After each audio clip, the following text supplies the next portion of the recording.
Mga ka-crypto, sa video na ito ay pag-uusapan po natin ang mga galaw na hindi nakikita sa candlestick lamang, kundi sa tunay na pulso ng market. Ito po ang sinasabi ng research data kay XRP ngayon na habang maraming retail at saka institutional players ang nagbebenta dahil sa forced liquidation, may tahimik na mga whales na bumibili ng lahat ng inyong ibinebenta. Kaya ang tanong, bakit nila ginagawa ito? At ano ang ibig pong sabihin nito para sa atin? At ayan po ang siyang ating pag-uusapan sa video na ito at simulan po natin sa ating unang katanungan kung ano po ba ang sinasabi ng researcher tungkol sa galaw ng mga whales. Ayon po rito kay Ripple Bullwinkle, isa po siyang analyst na matagal nang nagmo-monitor sa macro liquidity, may bumibili ng lahat ng forced selling ng market. Hindi umano ito crash, kundi restructuring. Kung titignan po natin ang sentiment, karamihan ay bearish. Pero sa deep market layer, iba pong usapan. Ang mga whales ay hindi po bumibili dahil sa hype, kundi dahil sa pinipilit na ibenta ng iba dahil sa leverage, unwind at saka liquidity risk. Kapag may ganitong divergence sa supply behavior, kadalasang nangingibabaw po ang mga may malalim na bulsa at mas matagal na pananaw sa market. Ano naman po ang nangyayari sa global liquidity at bakit po ito mahalaga? Sa kasalukuyan, dumadaan po ang global market sa liquidity crisis, ang tinatawag na Young Carry Tree. Isa pong malaki at 3.4220 trillion liquidity engine ay nagkaroon ng matinding unwind. Ang forced selling ay kumalat sa iba't ibang assets. Nagdulot ito ng temporary pressure at saka panic sa retail.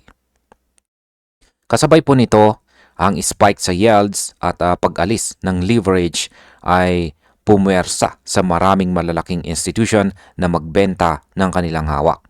Pero habang sila ay nagdadump, may ibang gumagalaw sa tahimik na paraan. Ito ay ang mga whales na kumukuha ng undervalued assets. Ano naman po ang binibili ng mga whales at ano ang pattern na nakikita?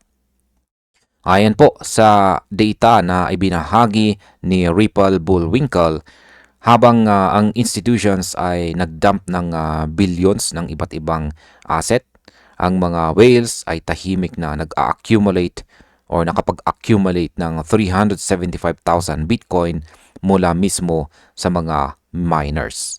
Hindi ito simpleng buy the dip narrative dahil kadalasan ang mga miners ang pinaka-sensitive sa liquidity strain.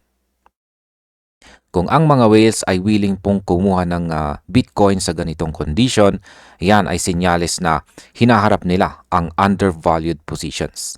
Kasabay nito, nakikita rin ang parehong movement kay XRP. Ang galaw na ito ay hindi para sa scalp, kundi para sa future environment kung saan ang liquidity ay babalik at ang supply ay magiging masikip. Ngayon ay paano naman po naapektuhan ni XRP ang supply dynamics ngayon? Sa on-chain data, malinaw na nakikita po ang pagbaba ng XRP sa mga exchanges. Ibig sabihin, ang readily tradable supply ay lumiit at ang ownership ay lumilipat sa mas kaunting address, kadalasan sa mga whale wallets.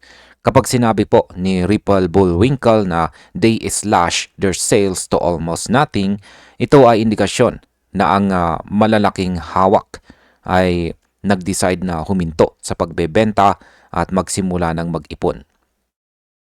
Kapag ang token ay nasa kamay ng mga long-term holders at hindi po sa order books, nagkakaroon po ng tight supply condition. At sa ganitong setup, kadalasang mabilis po ang galaw kapag may pumaloob na liquidity. Ngayon ay posible bang mag-trigger ang tightening sa price explosion? Historically, kapag may asset na may matibay na catalyst at masikip na supply, ang price reaction ay nagiging agresibo pagkatapos ng liquidity normalization. Hindi ito agad nangyayari, pero kadalasang biglaan, ito ang sinasabi sa ulat tungkol po kay XRP ngayon. Dahil bukod po sa supply tightening, mayroon din itong network utility sa payments at saka liquidity solutions. Kung i-combine ang fundamentals at saka whale accumulation, makikita mo ang unti-unting pagbuo ng scenario kung saan ang normal consumers ay busy pong magbenta, habang ang tahimik na pera ay busy na nag-iipon. Wala pong panic, puro strategic positioning.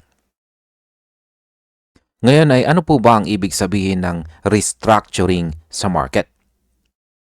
Ang salitang restructuring ay mahalaga dahil hindi ito katulad ng crash kung saan lahat ay nagbebenta at walang gustong bumili. Sa restructuring, may umaalis at may pumapasok, at kadalasan ang pumapasok ay mas malalim at mas matibay ang conviction. Ayon po kay Winkle, ang mga asset na may catalyst at saka tight supply conditions tulad po ng XRP ay may tendency na sumabog kapag bumalik ang liquidity. Dahil kakaunti ang supply sa mga exchanges at hawak ng whales ang malaking bahagi, ang market ay nagiging isang spring coil. Kapag dumating ang demand, mabilis po ang pagtaas. Ano naman po ang dapat nating bantayan bilang mga investors ngayon? Kung ikaw ay investor o trader, huwag kang tumingin lang sa price chart. Bantayan mo ang whale wallet activity, ang exchange reserves, at ang liquidity flows sa major venues. Ito po ang mga indicator na hindi hype o chismis, kundi structural rallies. Kung tuloy-tuloy ang accumulation at hindi po bumabalik sa exchanges ang supply, ito ay bullish signal sa medium term. Pero kung biglang bumalik sa exchange ang maikling supply, iyon ay sinyalis ng future risk. Sa ngayon, sinasabi po ni Winkle na hindi ito panic market, kundi opportunity market. At bilang panghuli ay ano naman ang aking masasabi tungkol dito? Yan mga ka-crypto, ang nararanasan po natin ay hindi po simpleng pag-ikot ng presyo, kundi pagbabago ng ownership structure. Kapag pinupulot po ng mga whales ang binebenta ng retail at saka institutions, may nakikita po silang value na hindi nakikita ng karamihan. Hindi garantiya ang immediate rally, pero malinaw ang narrative na si XRP ay hindi iniwan ng smart money.